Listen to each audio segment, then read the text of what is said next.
outside of Yonkers, way out there beyond this hick town, Barnaby.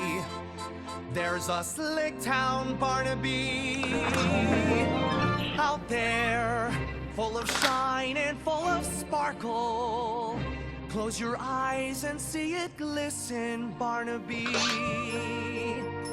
Listen, Barnaby.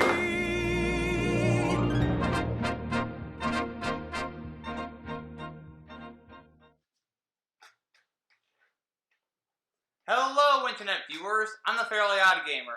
It's been a while since I last talked about Pixar games, so let's not wait any longer and dive back into the world of Pixar.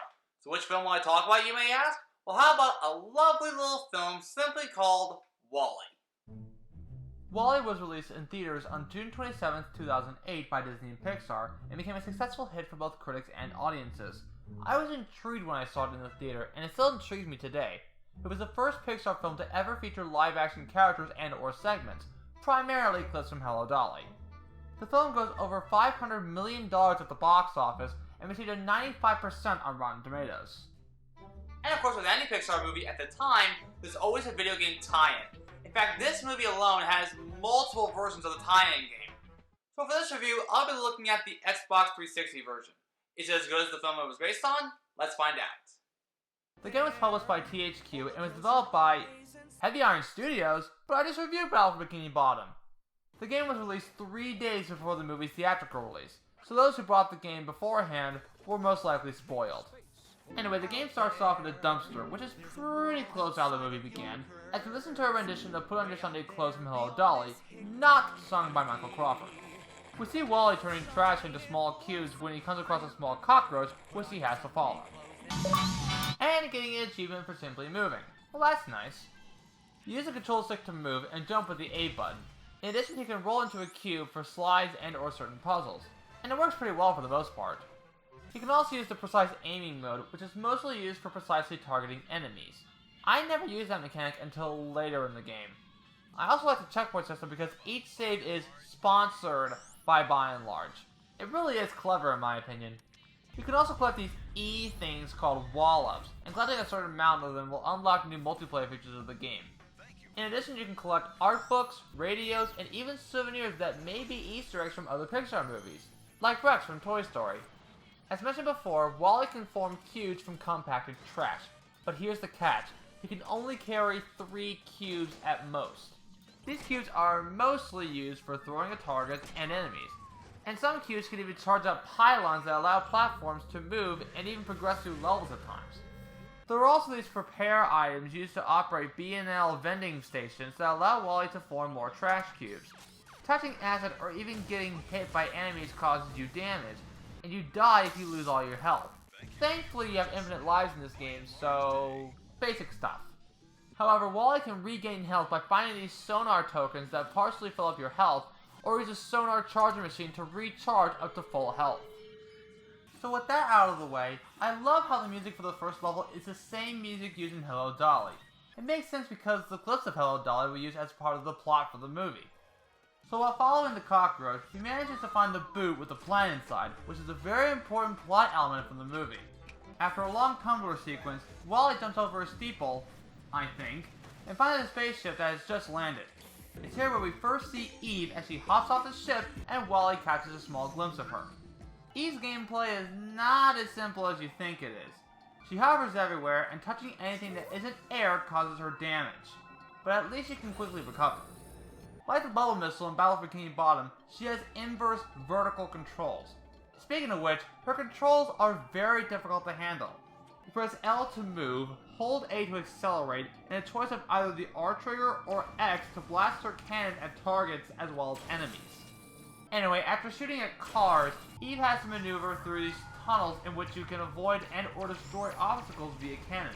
Also, there are time trials, and passing these B&L logos causes the timer to reset, allowing her more time in these areas. Once that's done, Eve has to charge up some pylons with her power surge. It's pretty much like WALL-E's charge cubes, only much more powerful. After going through another time trial in the tunnel, Eve has to scan for plant life. In order to have her scan, you need to have her stop or glide slowly toward one of these things. I don't know what they are. and after another tunnel time trial, both Eve and Wally meet each other.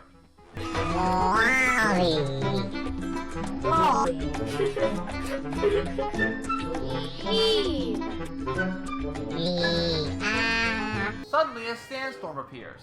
In the sandstorm, you get to play as both Wally and Eve. Not only can you control Wally as you would normally, but you can also shoot at targets and enemies with Eve's cannon. One of my favorite things to do in this game is the stork jump. If you jump and hold Y, then Eve can safely carry Wally over a large gap or higher ground. It works really well, and I love this move because of it.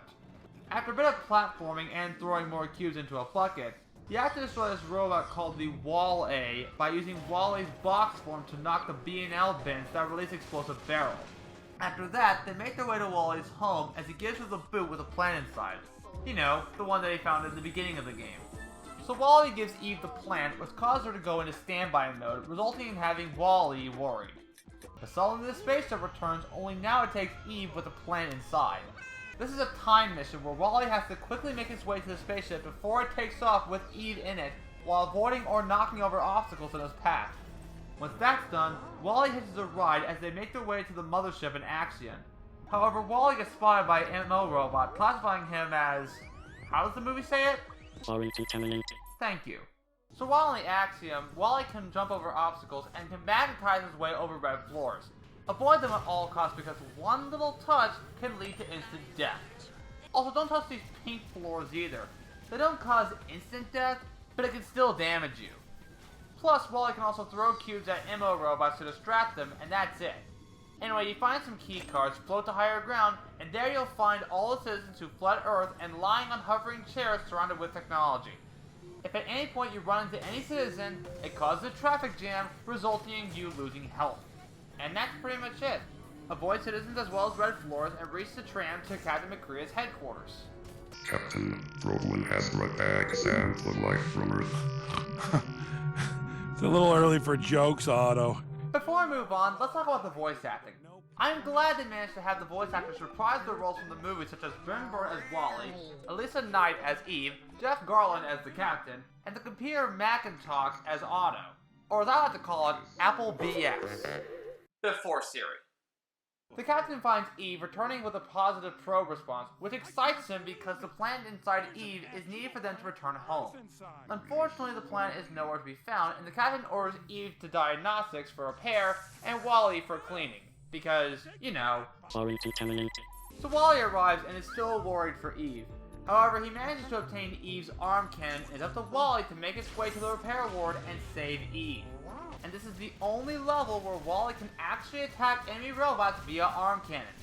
Plus, there's another tumbler section in which Wally has to free reject robots from their cells. Once that's done, you have to throw these charge cubes at targets above the steward entrances. Think of them as an enemy respawn. This is the only time in the game where I've used Wally's precision aiming mode, which I think works really well for this mission.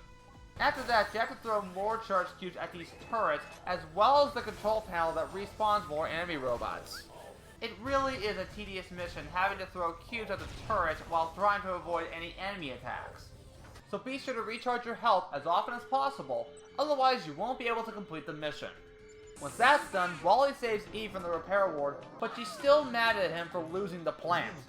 They make their way to an escape pod en route to Earth, but the downside is that Eve is a directive robot and she cannot abandon her directive. The pod self-destructs, and this time it's up to Eve to save Wally from any danger. This level is what I like to call the mission level, in which Eve has to endure loads of missions in order to complete a level. First off, Eve has to save Wally by chasing after him around an asteroid belt without losing sight of him. If you mess up even once, then the mission is considered failed, and you have to do that mission all over again. Also, is it just me, or is Wally air surfing in space via a fire extinguisher? Hey dude, did you say air surfing? Well, yes, Hux. Yes, I did. Dude, I've always wanted to surf in the air. But with a fire extinguisher, though? Nah, I think a usual surfboard would be fine. Oh, I see. It's alright. Anyway, I just thought I'd ask. Later, dude!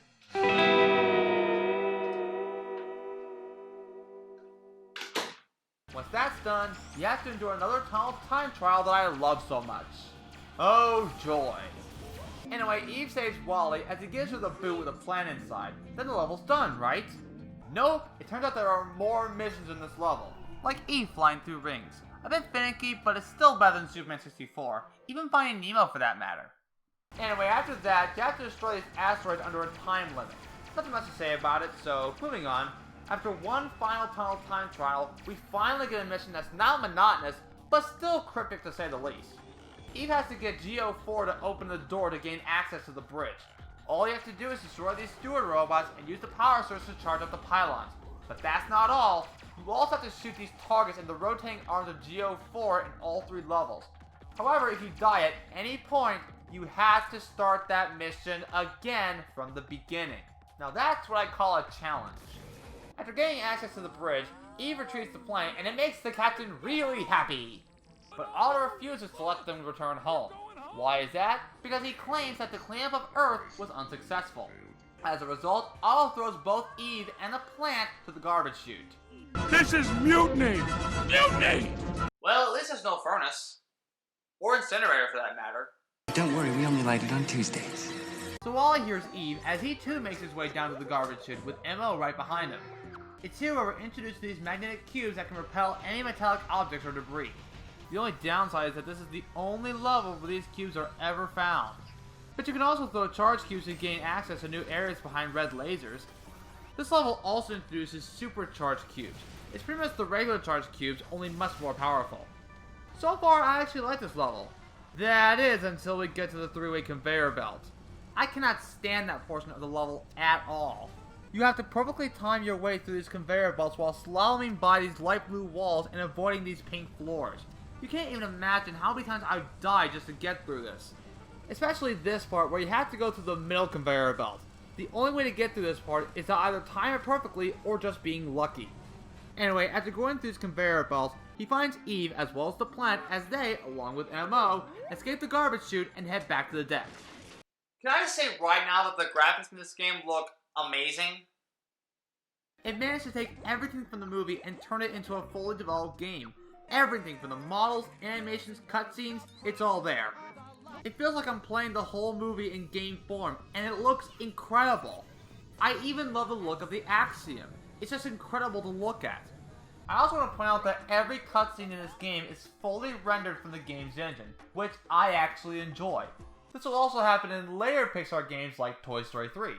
So yeah, the graphics in this game look almost identical to the movie.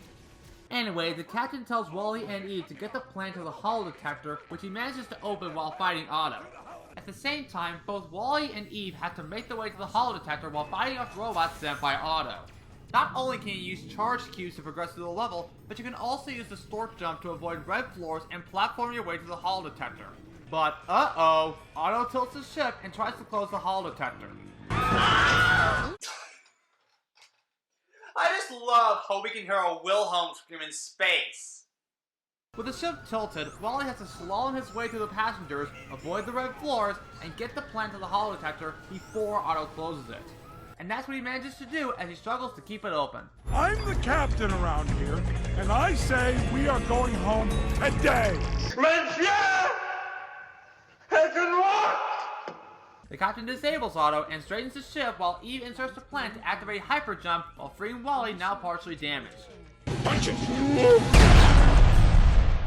After arriving back on Earth, Eve figures out that she has to repair Wally as quickly as possible. All you have to do is scan and retrieve 5 replacement Wally parts before time runs out. And that's pretty much it. After finding the last replacement part, Eve returns home as she manages to repair and reactivate Wally. But alas, his memory is reset as we hear a rendition of the love theme from Hello Dolly, It Takes a Moment. And for those who've already seen the movie, you probably know what happens next. Eve gives Wally an electrical kiss which sparks his memory back as they both reunite with one another. It's still as touching as it was in the movie. So what are my thoughts on the Wall-E tie-in game? I actually love this game. Wall-E has always been a compelling film to me, and there's no doubt that this game still makes it compelling. It follows the movie pretty well, as if I was actually playing through the whole movie. The levels look identical to the film, and the endgame cutscenes perfectly replicate scenes from the movie. As for gameplay, I actually like Wall-E's puzzle levels, as well as playing through the levels with both Eve and Wally, especially with the use of the spork jump. I'm not much of a fan of Eve's levels, especially when handling her controls. However, I do like using Eve's cannon to shoot at targets as well as enemy robots. I love the checkpoint system, and it's really funny to have every save sponsored by and Large. The music is enjoyable, but not something that I'd listen to every day. I mean, except for the Hello Dolly excerpts, which, in my opinion, makes both the movie and the game compelling besides the story. There were some missions that aggravated me, but honestly, it didn't affect the entire game as a whole. Overall, WALL-E is an amazing tie-in game, and I would definitely recommend it to anyone who has already seen the movie before then. Give it a try when you get a chance. It's only a matter of time before I do more Pixar games, but who knows? We'll just have to wait and see. I'm the Fairly Odd Gamer, and I wish you all good luck for the rest of your day or night, wherever you are. Take care, everyone.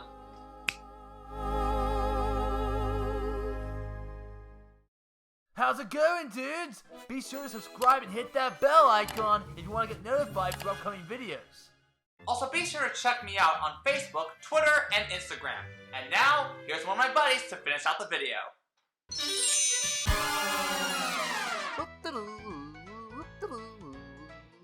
Oh! Hi, everybody! I'm so glad to see you! I'm here to tell you that you can now support the Fairly Odd Gamer on Patreon, where you can gain access to exclusive content, chat with other fans, and have lots of fun! But that's not all! For this month only, all patrons of any tier will get a shout out from me and have your name featured on the credits! However, the offer ends August 21st. Now here comes the fun part! I'd like to give a great big hug and a kiss to this month's Patreon supporters. Alexander Bone, aka Wisdom Tote, Jake Tixie, Sonicify, and Cindy Bradley. Thank you all for being my special friends. And remember, I love you.